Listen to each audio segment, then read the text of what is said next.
Bom dia com Jesus, que a graça e a paz do nosso Senhor esteja conosco durante todo este dia e toda a nossa vida.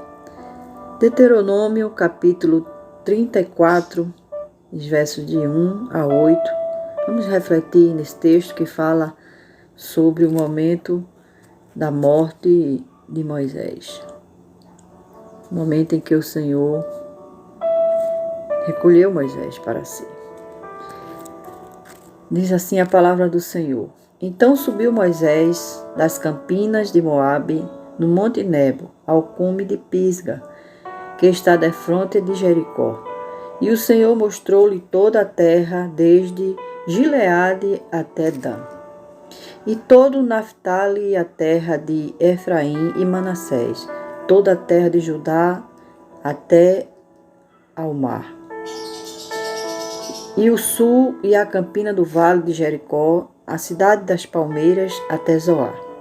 E disse-lhe o Senhor: esta é a terra de que jurei a Abraão, Isaque e Jacó, dizendo: a tua semente darei, mostrar-te-ei para a veres com os teus olhos, porém para lá não passarás.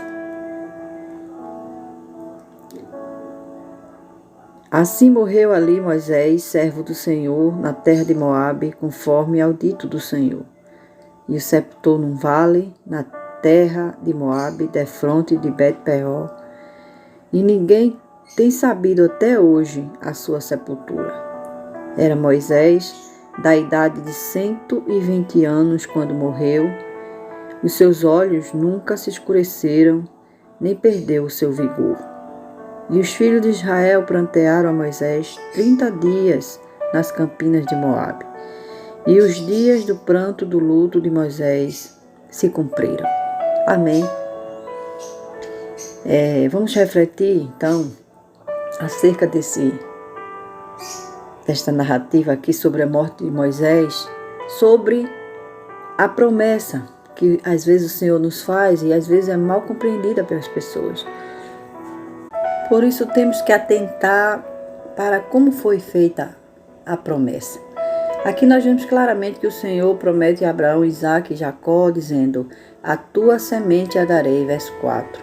A tua semente a darei. Ele não falou que daria a eles, mas daria a semente deles. Como assim aconteceu? A promessa se cumpriu na semente de Abraão, Isaque e Jacó. Porém, nós vemos aqui outra situação, que é Deus não permitir Moisés entrar na terra prometida. Este homem que Deus escolheu para salvar e libertar o povo e encaminhar essa terra, e quantas batalhas Moisés não passou para chegar até aquele exato momento. E ele sobe aquele monte Nebo, e Deus ali mostra para ele toda a terra, toda a beleza daquela terra. Porque os seus olhos, como diz a palavra do Senhor, mesmo com a sua idade de 120 anos, os seus olhos não escureceram. Quer dizer, ele tinha uma boa visão.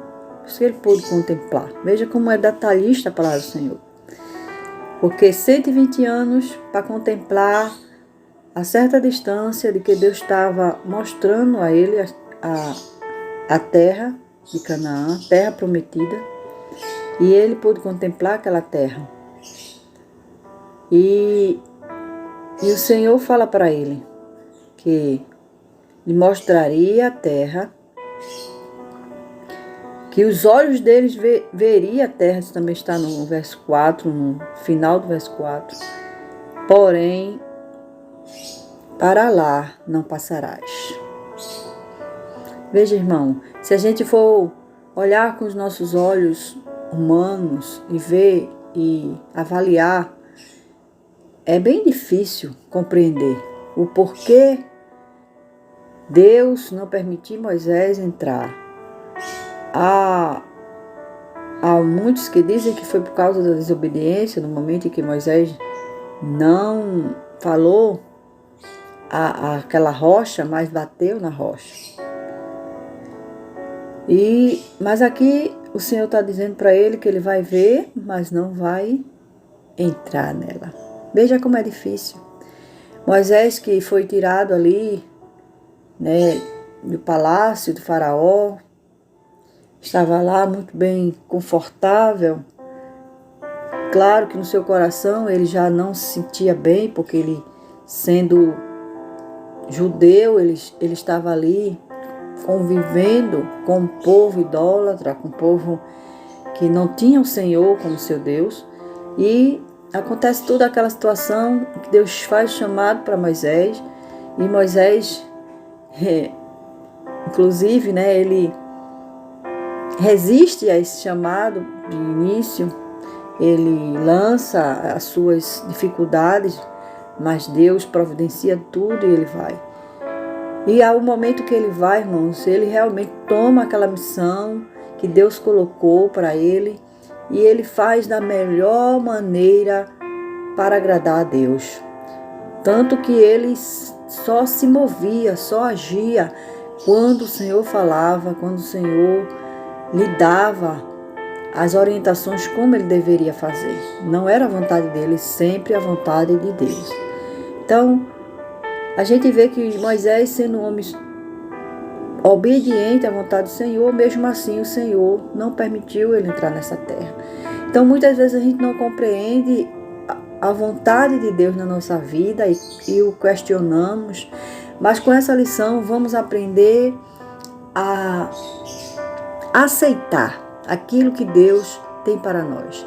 Se for verdadeiramente o Senhor que quer isso para nossas vidas, nós temos que aprender a saber conviver e obedecer e aceitar a vontade do Senhor. Porque Deus, Ele é Senhor e a sua vontade é soberana. Então, meditemos nessa palavra e ao invés de questionarmos ao Senhor, passemos a aceitar as suas decisões em nossas vidas, com amor e com gratidão. Amém? Que a graça do Senhor, que as misericórdias do Senhor estejam sempre conosco, em nome de Jesus. Amém e amém.